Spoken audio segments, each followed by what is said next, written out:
하나님께서 우리와 함께 계십니다. 하나님이 이 땅에서 가장 사랑하는 대상이 있습니다. 그게 교회입니다. 주님께서는 교회를 사랑하십니다. 교회를 위해서 우리 주님께서는 생명을 주신 것입니다. 피를 다 쏟으셨습니다. 그리고 우리 주님께서는 교회와 러브 스토리를 이루어 가십니다. 하나님이 이 땅에 가장 사랑하는 대상이 교회이기 때문에 하나님은 교회를 사랑하시고 생명 주실 뿐만 아니라 교회와 아주 긴밀한 관계를 주님이 재림 때까지, 그리고 그 재림 이후의 영원에까지 함께 가실 것을 하나님은 계획하셨습니다. 교회는 그리스도의 신부입니다. 그리스도는 신랑이시기 때문에 마지막 때가 되면 신부인 교회를 데려가시게 됩니다. 이런 엄청난 비밀을 우리가 받았는데, 우리 예수 그리스도께서 교회를 구속하신 비밀이 있습니다. 그것은 하나님께서 교회를 통해서 하실 일이 큽니다. 하나님이 이 땅에서 하실 일이 큰데, 주님께서 그 하실 일을 하시려고 하면 교회가 변화가 되어야 됩니다. 저와 여러분이 변화되어야 됩니다. 주님은 저와 여러분을 변화시키고 제 멋대로인, 내 마음대로인, 내 생각대로인, 내 감정대로 막 행하는 우리를 변화시킬 뿐만 아니라 교회를 변화시켜서 하나님의 계획을 이루어 가시기로 하나님은 작정하신 것을 우리가 보게 됩니다. 우리가 이 교회에 함께 인도를 받는다는 것은 엄청난 축복입니다. 교회 이론이 된다는 것은 엄청난 영광입니다. 그리고 교회를 다니고 있다는 것, 교회에 소속되어 있다는 것은 엄청난 영육간의 축복을 누리는 것입니다. 우리는 교회를 통해서 하나님의 영광을 보게 됩니다. 예수 그리스도의 그 아름다운 영광을 보게 됩니다. 이스라엘 백성들은 성막을 중심으로 살았습니다. 성막이 누굽니까? 성막의 모든 것은 예수 그리스도입니다. 성막을 겉에서 보면 아무 볼품이 없어요. 근데 성막 바깥에서 문을 통해 들어가고 다 예수님을 상징하는 거죠. 다음에 제가 성막 설교를 하게 될 겁니다. 또 번제를 드리고 물두멍에서 제사장들이 손과 발을 씻습니다. 또 첫 번째 휘장을 열어 제치고 그 안에 들어가게 됩니다. 그러면 제사장들이 보게 되는 게 있습니다. 그게 하나님의 아름다움입니다. 성막은 너무 아름다운 거예요. 우리가 그리스도를 구주로 영접하고 그리스도를 인격적으로 만나고 나면 예수 그리스도의 영광이 어마어마하게 아름답다는 것을 경험하게 됩니다. 기도할 때마다, 예배 드릴 때마다, 우리는 찬양할 때마다 하나님께서 저와 여러분의 눈을 열어주셔서 예수 그리스도의 그 아름다운 영광, 이것을 보게 하시는 것입니다. 그래서 이 땅에 살아가는 그리스도인들은 천국의 그 엄청난 그 축복을 누리며 살아갑니다. 이 땅의 쾌락이라는 것은 아무것도 아닙니다. 천국의 그 영적인 그 감동이라는 거, 그 아름다움이라는 거, 그 쾌감이라는 것은 엄청난 것을 우리가 경험하게 되어 있습니다. 그걸 경험하는 현장이 어디입니까? 바로 예배 현장이요, 기도 현장이요, 전도 현장입니다. 주님은 교회를 통해 모든 일을 행하십니다. 그래서 교회라는 것은 하나님의 동력자요, 예수 그리스도의 신부인 것을 우리가 보게 됩니다. 지금은 시대가 급변하고 있습니다. 2000년 동안 변화되는 것보다 지금 몇 년 동안 변화되는 게 앞으로 더 빠를 겁니다. AI 시대입니다. 중국에서 유명 앵커 그대로 하는 AI가 나왔습니다. 그러면 앞으로 AI 목사도 나오겠죠. 그런 시대가 지금 우리 눈앞에 현실 가운데 다가왔습니다. 웬만한 것들은 다 온라인으로 되어집니다. 은행 가도 온라인으로 다 하잖아요. 특별히 뭐 하는 사람 외에는 은행도 온라인으로 다 처리가 됩니다. 온라인 시대고 AI의 시대고 시대가 급변하고 있지만 교회의 본질은 변하지 않습니다. 교회의 본질적인 모습이 에베소서를 보면 7개가 나옵니다. 이 7개가 나오는데 오늘 첫 번째 교회의 본질적인 모습, 저는 교회의 본질에 대해서 굉장히 궁금했습니다. 교회가 무엇인지, 교회의 본질이 무엇인지, 하나님이 땅에 교회를 세워가기를 원합니다. 주님은 교회에 관심이 있단 말이죠. 하나님의 관심은 오직 교회입니다. 구약시대 역사상 지구상의 가장 중요한 현장은 성막이 있는 그 현장이었습니다. 주님은 이 땅에 모든 관심, 모든 사랑, 그리고 하나님의 모든 역량, 예수 그리스도의 엄청난 그 축복, 권세, 이걸 교회에 다 쏟아붓습니다. 교회의 본질적인 모습, 첫 번째 모습이 뭡니까? 바로 집회입니다. 집회로 모이는 겁니다. 오늘 집회로서의 교회입니다. 첫 번째입니다. 예수 그리스도의 집회에 참여하기 위해서는 자격 조건이 있습니다. 아무나 예수 그리스도의 집회에 참여할 수 없는 것입니다. 우리가 주 예수 그리스도의 집회에 참여한다는 것은 엄청난 영광인 줄로 믿으시길 바랍니다. 교회라고 하는 것은 그냥 눈에 보이는 선한 목자교회 같은데 발을 디딘다고 해서 교회에 참여된 게 아닙니다. 교회의 회원이 된다는 것은 어떤 것입니까? 오늘 그 부분에 대해서 말씀을 나누게 될 겁니다. 에베소서 1장 20절부터 22절에 보니까 교회라고 하는 것은 성령의 능력이 역사하는 현장입니다. 교회는 성령의 권능이 역사하는 현장입니다. 예수 그리스도를 죽음 가운데 일으키신 그 성령의 권능이 교회 안에 역사하고 있는 것이고 저와 여러분 속에 역사하는 것입니다. 그의 능력이 그리스도 안에서 역사하사 죽은 자들 가운데서 다시 살리시고, 예수 그리스도를 죽은 자 가운데 살리신 능력이 뭡니까? 성령의 능력인데 그게 믿는 자 속에서, 교회 속에서 역사하고 있는 겁니다. 하늘에서 자기의 오른편에 앉으사 모든 통치와 권세와 능력과 주권과 이 세상뿐 아니라 오는 세상을 일컫는 모든 이름 위에 뛰어나게 하시고, 모든 이름 위에 뛰어난 이름은 바로 예수 이름입니다. 예수 그리스도. 또 만물을 그의 발 아래에 복종하게 하시고 그를 만물 위에 교회의 머리로 삼으셨느니라. 여러분, 성령님이 부활하게 만든 그 성령의 능력으로 부활하신 예수 그리스도께서는 만물 위에 계신 분입니다. 그 예수 그리스도 이름 앞에 만물이 복종하는데 이 예수 그리스도는 교회의 머리가 되는 것입니다. 여러분, 머리가 하는 일이 뭐죠? 머리는 지시하는 것입니다. 머리는 결정하는 데고 머리는 지시하는 것입니다. 그러면 몸의 모든 기관들은 뭡니까? 머리가 지시하는 대로 움직이면 되는 것입니다. 이 시대에 교회는 머리 대신 예수 그리스도께서 지시하는 대로 움직이면 되는 겁니다. 그래서 교회의 주인은 누굽니까? 예수 그리스도십니다. 교회의 머리는 누구십니까? 예수 그리스도십니다. 그래서 교회는 인간이 통치하는 데가 아닙니다. 교회는 신적인 통치가 있는 데입니다. 교회는 누가 다스리시는 데입니까? 주님이 다스리시는 그 현장입니다. 하나님의 말씀대로 통치가 이루어지는 현장이 교회입니다. 하나님의 스케줄 따라 가는 데가 바로 교회입니다. 교회가 이렇게 결정했다 할지라도 기도해보고 하나님이 이 방향으로 트시면 어떻게 됩니까? 사도행전 16장에 나오는 바울팀처럼 방향을 트는 것입니다. 문이 막혔잖아요. 에베소로 가려고 했는데 에베소는 그 당시에 지금 아나톨리아 반도, 지금은 터키죠. 이 터키의 서쪽에 있는데 이거는 그리스 지방입니다. 지금은 터키로 되어 있지만 원래는 그리스 사람들이 살았던 현장이 바로 아나톨리아 반도, 지금 터키 있는 그 해안가입니다. 바울이 너무나 중요했던 에베소로 선교하려고 했는데 성령님이 막으신 거예요. 북쪽으로 가려고 했는데 비에도디아라고 가고 있지만 거기도 막으신 거예요. 그래서 기도했는데 그날 밤에 마게도냐 사람 하나가 바울에게 뭐라 합니까? 와서 우리를 도와라. 바울이 환상을 봤습니다. 그 바울팀이 바울의 이야기를 듣고 하나님이 저 마게도냐로 유럽으로 우리를 인도하시는구나. 그 이후 유럽은 2000년 동안 기독교 역사에서 세계복음의 심장지대가 됐습니다. 성경을 보관한 게 어디입니까? 다 유럽입니다. 선교사를 파송한 나라들이 어디입니까? 유럽입니다.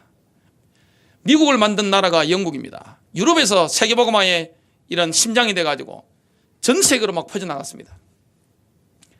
바울도 그렇게 될 줄 몰랐습니다. 그래서 교회를 통치하시는 분은 누구십니까? 예수 그리스도십니다. 교회에 영감을 주셔서 감동으로 인도하시는 분은 누구십니까? 바로 예수 그리스도입니다.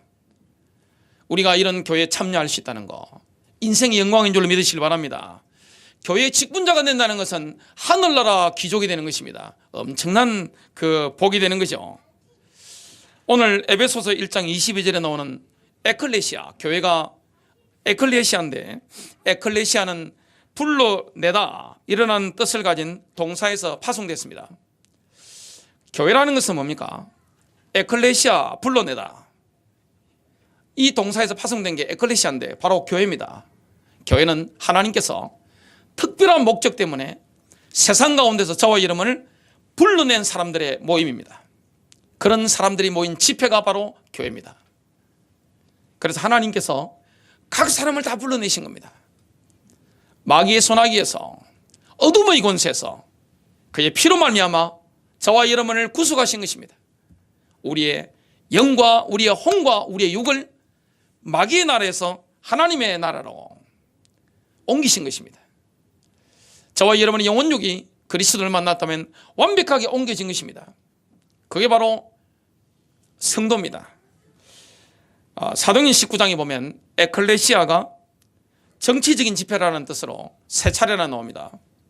원래 에클레시아라는 것은 정치적인 집회를 뜻합니다.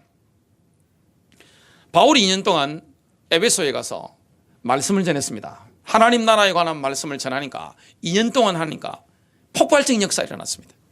성령의 권능이 막 역사하는데 이 하나님의 강력한 능력이 막 역사하니까 뭐가 안 됩니까?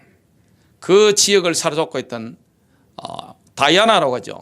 아르테미스 그 여신을 섬기기 위해는 그 도시인데 그게 박살이 나버린 겁니다. 가서 불태운 것도 아닌데 사람이 안 가는 겁니다. 정각이 황폐해지게 생겼습니다. 그거 가지고 먹고 사는 은 만들어 가지고 새 공장에 이 사람들이요 생계가 문제가 생기는 겁니다. 이게 복음의 능력인데요. 그러니까 뭐가 일어납니까? 소요가 일어납니다. 폭동이 일어나는 겁니다. 데모가 일어나는 겁니다. 밥그릇이 문제가 오니까 데모가 막 일어나서 막 큰 소요가 일어납니다. 그때 에클레시아라는 단어가 사도행전 19장에 세 군데 나옵니다. 사도행전 19장 32절에 어떤 사람은 이것을 외치고 어떤 사람들은 저것을 외치니 이는 모인 무리가 혼란에 빠져 대부분이 무슨 까닭으로 자기들이 함께 모였는지 알지 못하였기 때문이더라. 복음이 이렇게 능력 있게 폭발적으로 전개된 겁니다. 모인 무리라는 이 말이 에클레시아입니다. 정치적인 집회입니다. 그 혼란스러운 모습을 본 에베소의 서기장, 행정적으로 우두머리가 불법적인 집회를 하고 있는 사람들을 꾸짖으면서 이런 말을 합니다. 39절입니다. 만일 너희가 다른 문제들에 대하여 무엇을 문의하려거든 합법적인 집회에서 그것을 결정할지니라. 합법적인 집회에서 해라. 불법적으로 하지 마라. 이 합법적인 집회가 에클레시아입니다. 41절입니다. 이렇게 말한 뒤에 그 모임을 흩어지게 하니라. 그 모임이라는 단어도 에클레시아입니다. 에베소는 그리스 사람들이 살았던 그런 지역입니다. 그리스 사람들이 모이는 집회에는 누구만 참여할 수 있었습니까? 그 당시 에베소의 인구의 반을 차지하는 노예들은 참여를 못하는 겁니다. 또한 여자들 참여 못합니다. 에베소에 임시로 방문하는 사람들은 참여를 못합니다. 오직 에베소에 거주하는 자유시민들만 참여할 수 있는 겁니다. 자, 그렇다면 주 예수 그리스도의 집회에 참여할 수 있는 자격 요건이 무엇일까요? 누가 교회 회원이 될 수 있는 것일까요? 어떤 사람이 교회 회원이 될 수 있습니까? 그것이 바로 마태복음 16장에 나옵니다. 16절부터 18절입니다. 예수님이 너희는 나를 누구라 하느냐 물으셨을 때 시몬 베드로가 대답하여 이르되 주는 그리스도시요 살아계신 하나님의 아들이시니다. 예수께서 대답하여 이르시되 바요나 시몬아 내가 복이 있도다. 저와 여러분이 그리스도를 안다는 것은 하나님의 은혜입니다. 내가 복이 있도다. 복이 있는 것입니다. 저와 여러분이 세상에서 가장 복을 받은 사람인 줄로 믿으시길 바랍니다. 복을 받은 사람이 누굽니까? 하늘의 영광을 볼 수 있는 사람.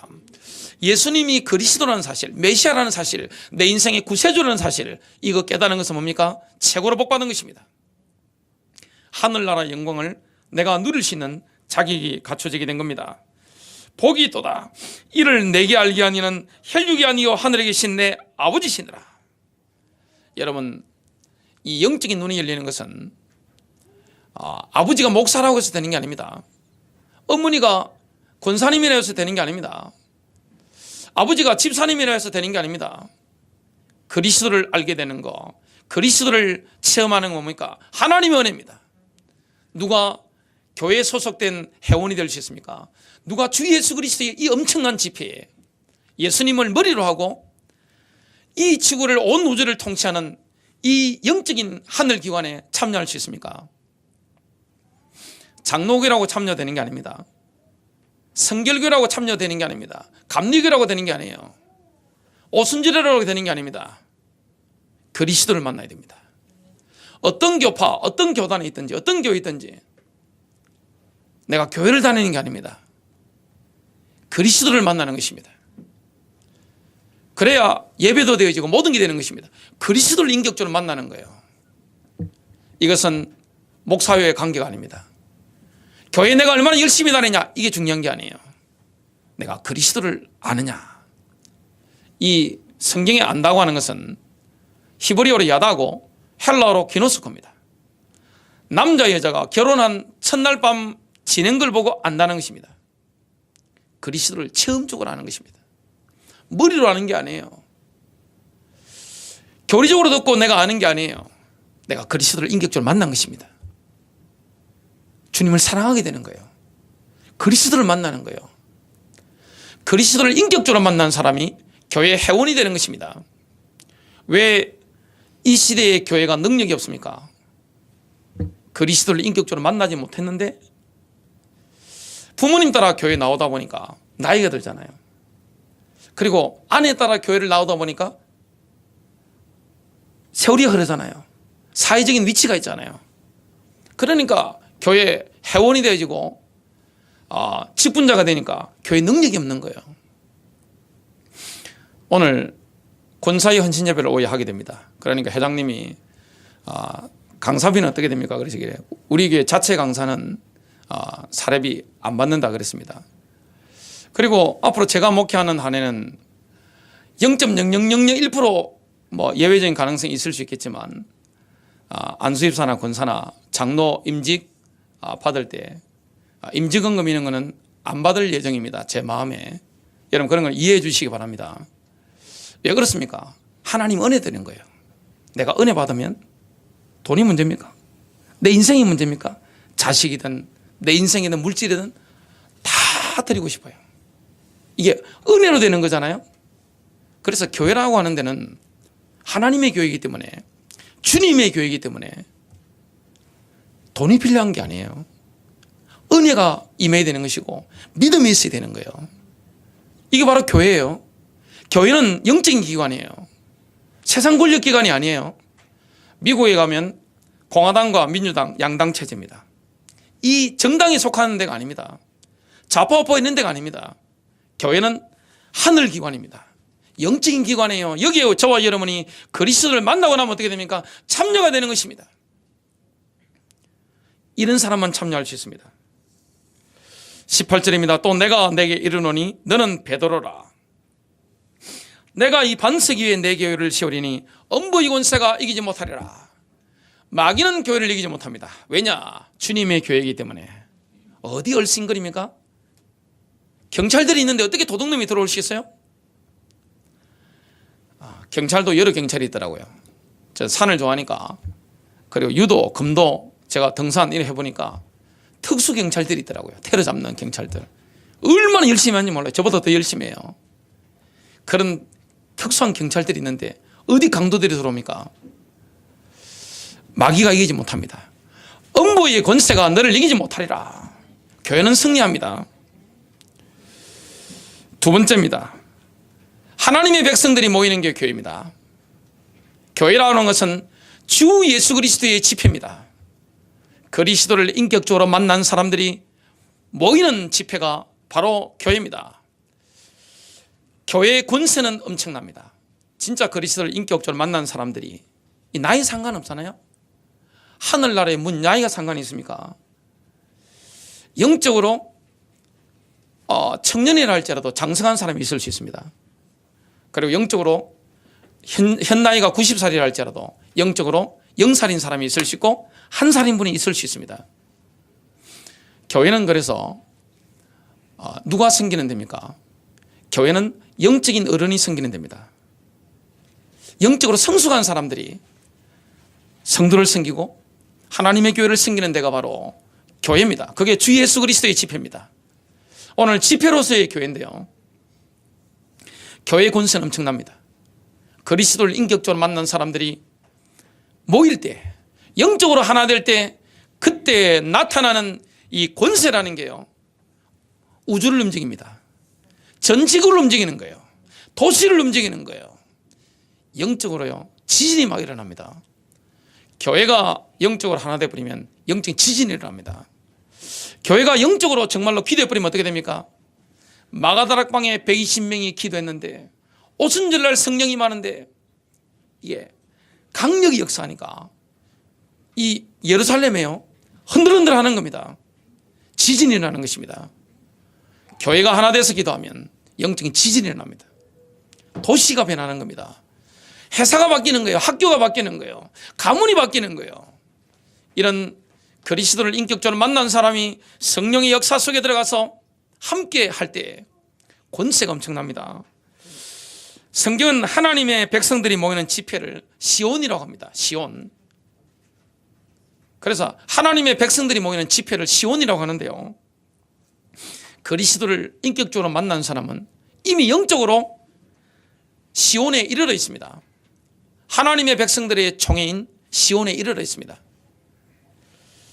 우리가 이 건물교회만 생각하기 때문에 교회란 의미가 뭔지 이게 개념 정리가 안 되는 거예요. 물론 선한목자교회처럼 이렇게 주일날 모이는 것도 교회입니다. 그러나 그리스도의 교회는 뭡니까? 전 세계 하나가 있습니다. 그러면서 지역별로 교회가 따로 있습니다.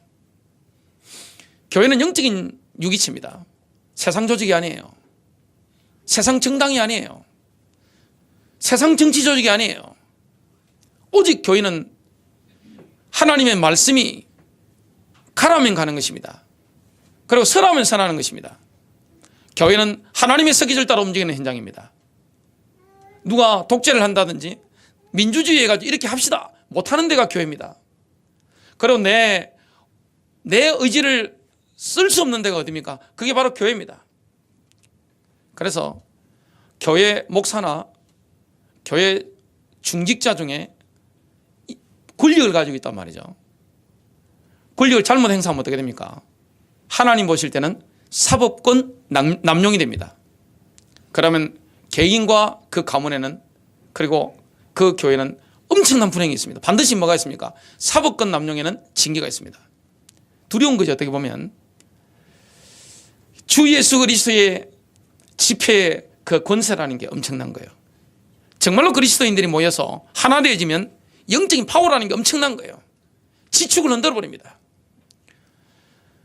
그래서 히브리서 12장 22절부터 24절입니다. 그러나 너희는 시온산과 이 하늘에 있는 거죠. 전부 살아계신 하나님의 도시 곧 하늘에 있는 예루살렘과 무수한 천사들의 무리와 총회와 하늘에 기록된 처음 난 자들의 교회와 모든 것의 심판자 되시는 하나님과 완전하게 된 의인들의 영들과 새 언약의 중재자이신 예수님과 아벨의 피보다 더 나은 것을 말하는 피, 곧 뿌리는 피에 이르러느니라.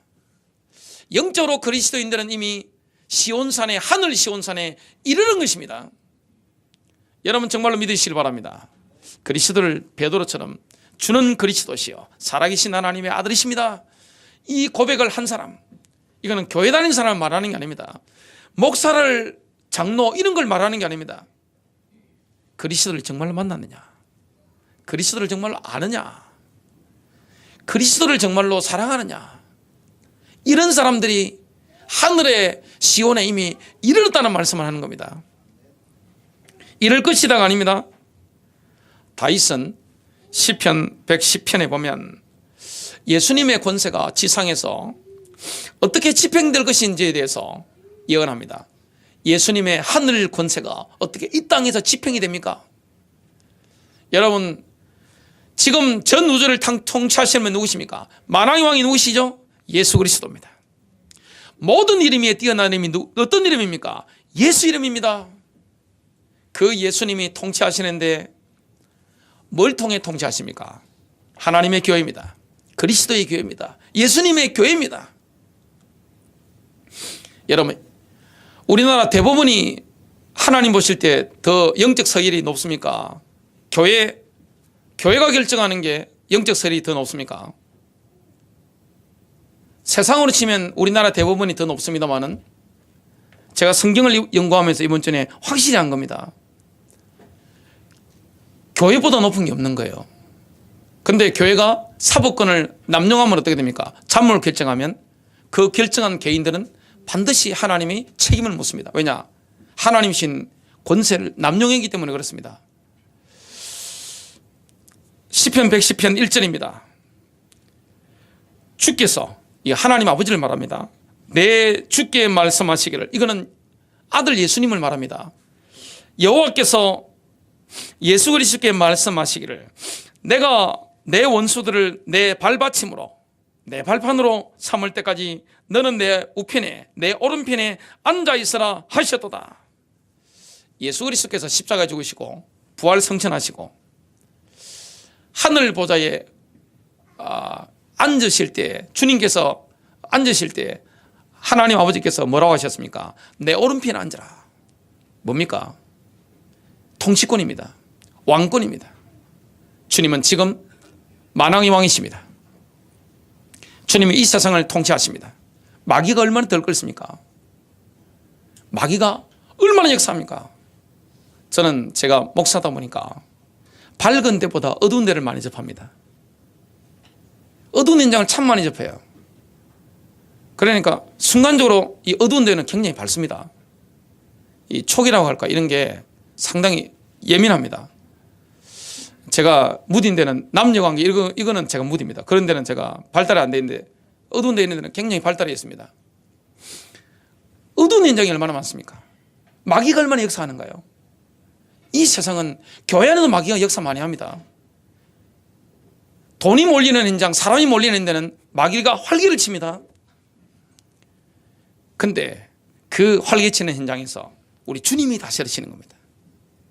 궁극적으로 주님이 다시 오셔서 완벽하게 재림하셔서 다스릴 것인데, 그때까지 누구를 통해 다스리십니까? 교회입니다. 교회는 마귀가 활동하는 현장의 영적 센터입니다. 영적 병원이요, 영적인 전쟁 사령부인데, 이 교회를 통해서 하나님께서 전 지구를, 전 도시를 통치해 나가시는 겁니다. 그래서 교회를 통해 나타나는 이 권세라는 게 엄청나는 것을 시편 110편 2절에 말씀합니다. 주께서 시온으로부터 주의 능력의 막대기를 보내시리니, 성령님께서 이렇게 역사하는 겁니다. 지금은 성령님이 역사하는 시대잖아요. 성령 시대의 권세, 성령의 은사를 주셔서 자연계의 이적과 표적도 주시는 이 권세를 세상 사람들은 보게 되는 것입니다. 그래서 마태복음 18장 18절부터 20절입니다. 주님께서 교회 안에서의 올바른 관계에 대해서 강력한 권면을 하신 이후에 지금 이 말씀을 하고 있습니다. 진실로 너희에게 이르노니, 무엇이든지 너희가 땅에서 매면, 땅에서 묶으면, 땅에서 묶어버리면 하늘에서도 매일 것이요, 하늘에서도 풀립니다. 하늘에서도 매일 것이 묶입니다. 무엇이든지 땅에서 풀면 하늘에서도 풀리리라. 주도권이 어디 있죠? 하늘에 있는 게 아닙니다. 땅에 있습니다. 우리 예수님께서 이 땅을 통치하시는데 주님의 권력을 행사하신단 말이에요. 영적인 권력을 행사하십니다. 왕의 특징이 뭡니까? 명령하면 끝입니다. 그런데 그 권력을, 영적인 권력을 어디에 위임하신 거죠? 교회입니다. 그리스도를 인격적으로 만난 사람들이 모인 교회, 주님이 핏값으로 구속하신 성도들이 모인 교회, 마귀의 왕국에 있다가 하나님의 왕국으로 부름받은 사람들이 모인 그 교회. 그래서 그리스도인들은 엄청난 소중한 존재들입니다. 우리 주님은 저와 여러분을 바라보실 때마다 눈에 넣어도 아프지 않는 사랑으로 우리를 대하는 줄로 믿으시길 바랍니다. 저희 어머니께서 얼마 전에 우리 집안에 장례가 나서 부산을 내려간 적이 있습니다. 제 옆에 제 아내가 있고 제 여동생들, 그래 또 우리 어머니의 사이 되는 남자들 쫙 앉아 있는데, 어머니께서 뭐라 하시느냐, 우리 아들은, 또 제 여동생들도 앉아있고 한데, 우리 아들은 눈에 넣어도 안 아프고 울려고 하시더라고요. 저를 보시는 게 북한 인민들이 김일성 수령을 대하듯이, 김정은 위원장을 대하듯이 저를 보시는 겁니다. 주님은 우리를 대하실 때 더합니다. 생명 주셨잖아요. 주님은 뭘 못 주시겠어요? 여러분 피를 주시잖아요. 뭘 못 주시겠어요? 주님이 열을 보시면 그 사랑이라는 게, 그 뜨거움이라는 게, 주님의 그 감격이라는 게 엄청난 겁니다. 자식을 키워보니까 부모가 철이 들더라고요. 조금씩. 자식이 부모에게 해준 게 없는데 자녀가 존재한다는 것에도 너무 기쁘고 행복하잖아요. 그죠? 주님이 우리를 향한 마음이 부모의 마음과 똑같습니다. 소중한 존재입니다. 그 하나님의 사랑을 받는 존재가 함께 모이는 게, 지표로 모이는 게 바로 교회인데, 교회에 나타나는 그 권세라는 게 엄청난 겁니다. 교회가 하나 되어졌을 때 이 능력이 나타나는 겁니다.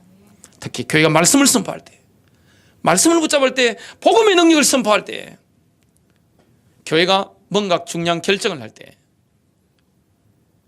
또 교회가 성령의 은사로 말미암아 사람들을 섬길 때, 기도할 때, 이때 나타나는 권세라는 것은 세상 사람들이 깜짝 놀랍니다.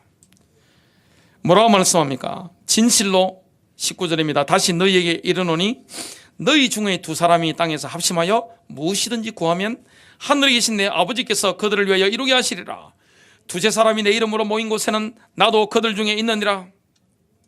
킹제임스 버전을 보니까 19절입니다. 너희 중의 두 사람이 자기들이 구할 어떤 것에 대하여 땅에서 한 마음이 되면 하늘에 계신 내 아버지께서 그들을 위해 그것을 행하시리라. 두세 사람이 내 이름으로 함께 모인 곳에 나도 거기에 그들의 한가운데 있느니라. 땅에서 매면 하늘에서 풀리고 땅에서 풀면 하늘에서 풀리입니다. 그래서 교회가 뭔가 결정하는 것은 세상에 엄청난 파장을 줍니다. 교회가 말씀을 선포하는 거, 복음을 선포하는 거, 교회가 한 마음이 돼서 기도하는 거, 이것은 세계를 움직이고 왕들, 지금 왕들 누굽니까? 대통령 총리들입니다. 이분들도 움직여버립니다. 그들 위해 그리스도의 능력이 나타난다는 것을 불신자 정치인들도 깨달을 만큼 하나님 교회를 통해 역사하는 것입니다. 마지막 세 번째입니다. 주 예수 그리스도의 집회가 제 기능을 발휘하려면 서로서로의 은사를 깨달아야 됩니다. 하나님이 주신 선물들이 있단 말이죠. 로마서 12장 6절입니다. 그런즉 우리에게 주신 은혜에 따라 우리가 다른 선물들을 가지고 있으니, 다른 선물들을 다 가지고 있는 겁니다. 그리스도인들은. 베드로전서 4장 10절과 11절입니다. 각 사람이 받은 은사대로 하나님의 다양한 은혜를 맡은 선한 청지기 같이 서로 섬기라. 만일 누가 말하려거든 하나님의 말씀처럼 말하고, 또 누가 섬기려거든 하나님께서 공급하시는 능력으로 하는 것처럼 하라. 이는 모든 일에 예수 그리스도로 말미암아 하나님께서 영광을 받으시게 하려 함이니 그분께 찬양과 권세가 영원 무궁토록 있느니라. 아멘. 모든 그리스도인들은 은사를 가지고 있습니다. 그 은사를 가지고 다른 성도들을 섬기는 것입니다. 우리 주님께서는 영적인 능력을 가진 교회 지도자들을 주십니다. 에베소서 4장 11절부터 12절입니다. 그가 어떤 사람은 사도로, 어떤 사람은 선지자로, 어떤 사람은 복음 전하는 자로, 전도자죠. 어떤 사람은 목사 겸 교사로 삼으셨으니, 목사와 교사로 삼으셨으니 이는 성도를 온전하게 하며 봉사의 일을 하게 하며 그리스도의 몸을 세우려 하심이라. 데살로니가전서 5장 12절부터 13절입니다. 여러분, 교회 하나님이 세운 인물들이 있습니다. 그 세운 지도자들에 대해서 여러분들이 어떤 태도를 가져야 교회가 능력 있게 복음을 전할 수 있는지 한번 보겠습니다. 데살로니가전서 5장 12절입니다. 형제들아, 우리가 너희에게 간청하노니 너희 가운데서 수고하고 주 안에서 너희를 감독하며 다스린다는 말이죠. 너희에게 훈계하는 자들을 알고, 킹제임스 버전을 읽었는데 개역 개정해 보니까 너희를 다스리며 너희를 구원하는 자들을 알고. 여러분, 교회 영적인 지도자들은 뭐 하는 사람들입니까? 수고하는 사람들. 또 성도들을 감독합니다. 감독자. 그리고 장로, 목사, 감독, 주교 다 똑같은 말입니다. 감독이라는 것은 성도를 감독하는 것입니다. 그리고 성도를 훈계하는 것입니다.